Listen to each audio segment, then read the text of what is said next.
Welcome to Recovering with Becca, an old school drinker who woke up in her 50s only to discover there is life after the bottle.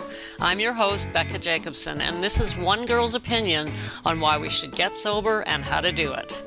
I offer short, daily inspirations for 45-plus professional women who are searching for a solution to uncontrolled drinking. If you're undecided, I'm here to convince you to take the leap, and I'm here to help you along the way. Listen, gals, we've wasted enough time, so join me and my group of amazing women on the thrilling road to recovery.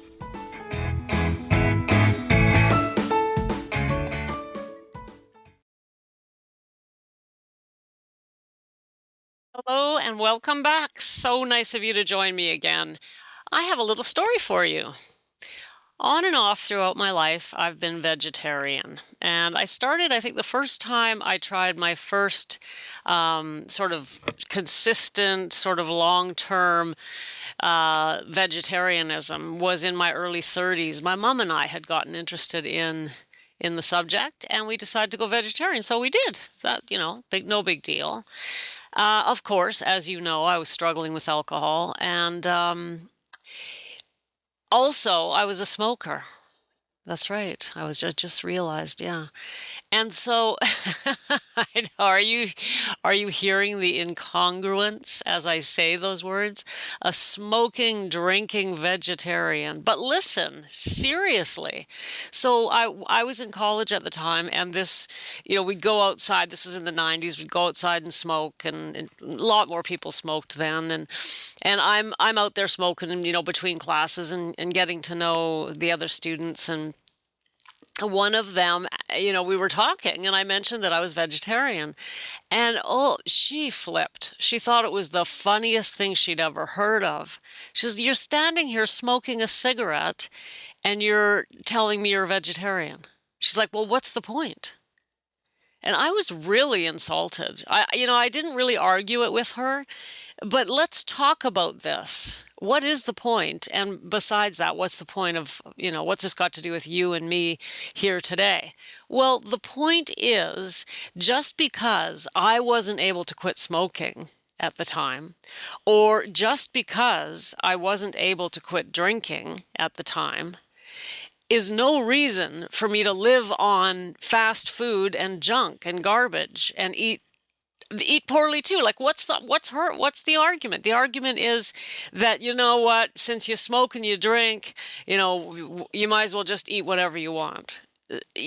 No, excuse me, I've been interested in health my whole life, despite the fact that I've struggled with alcohol my whole life. And I'm mentioning this because women come into my world.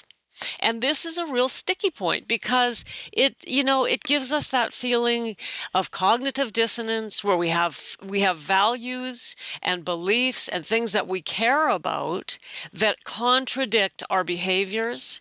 And this is an intense source of disturbance in our lives. This is when we live like this, there's no peace. We can't be contented. We can't feel good about ourselves. We know we care about health, especially now. We're starting to get older, and you get to a certain age and you realize, you see where you're heading, and you think you want to look after the body even more. Even those of us who've been health conscious all our lives, we get even more, we want to look after the body. We don't want to be sick as we get older. And so we want to exercise, we want to eat right, and yet we can't stop drinking. And we sort of look at ourselves in the mirror and feel like, wow, what a hypocrite you are. Let me tell you something. You are not a hypocrite. In fact, if you didn't care about health, I'd be quite concerned about you. The women that come into my world are incredibly interested in health. Most of them join up and very quickly start losing weight. They are able to increase their exercise regimes. We're able to be more consistent. Most of them are exercising, but we're able to be more consistent with our exercise because we're not drinking. We feel better about ourselves, and so we look after ourselves better. We're able to look after ourselves better because we're not going off on little binges or drinking too much wine every night despite not wanting to, and all of these things. So just because you happen to drink more than you should, I'm assuming because you're listening to my voice, is no reason for you to give up your desire for a healthy lifestyle. In fact, it's very important because you know what? You know what will happen? That desire to be healthy, that desire to live a really clean, healthy life, and is what is going to help you ultimately quit drinking. So this woman who said that to me back, in my, 25 years ago, she totally missed the point. She just laughed her head off and said, "Why bother being a vegetarian when you're standing here smoking a cigarette?" She didn't know that I drank. I mean, she would have really laughed. There's it's a very important reason, and it's because just because we can't quit drinking does not mean that we don't care. And I know that you care about having a healthy lifestyle. And it's sad because as a result, it makes it that much more difficult to live with uncontrolled drinking. We have to look in the mirror, feel bad, or even worse about ourselves, wonder about our own sense of values. We can feel like a hypocrite. You're not a hypocrite. You're just simply a person for whom alcohol is a problem. That's about 15% of the population. It varies. I've seen 12%, I've seen 15, 10, depends on where you look.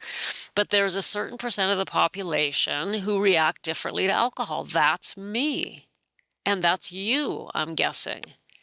It just simply is. We take a drink and it feels different. We react differently. One of the ways we react differently is we want more. We start craving it, both physically and psychologically.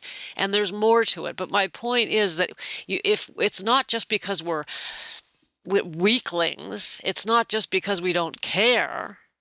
We are trapped by alcohol, and it's a very, very powerful trap. And to get out of it takes a lot more than just making a decision. If you could make that decision, you'd have done it by now. If you could say to yourself, "I'm done," and follow through, you'd have done it, right? Why? Of course you would have. I would have. I would not have drank until I was 52. But I tried and tried and tried and tried, and I could not do it. And I was so stubborn, I had to wait until I was 52. I hope you don't have to wait much longer. Don't wait. There's no point in waiting. You can get on with your healthy life and feel good about yourself.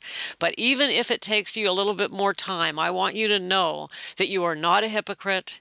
You are not a weakling. And there is every reason to pursue a healthy lifestyle, even if you're still drinking.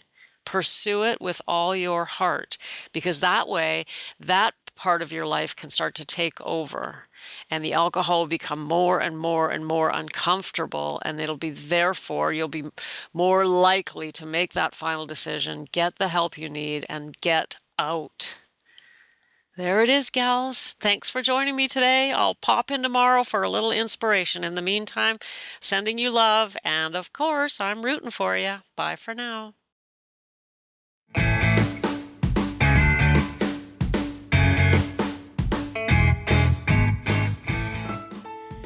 Thanks for joining me. If you know someone in need of inspiration, don't forget to share and make sure you're following and subscribed so that we can get together every day for short inspirations. Let's make this happen. Bye for now.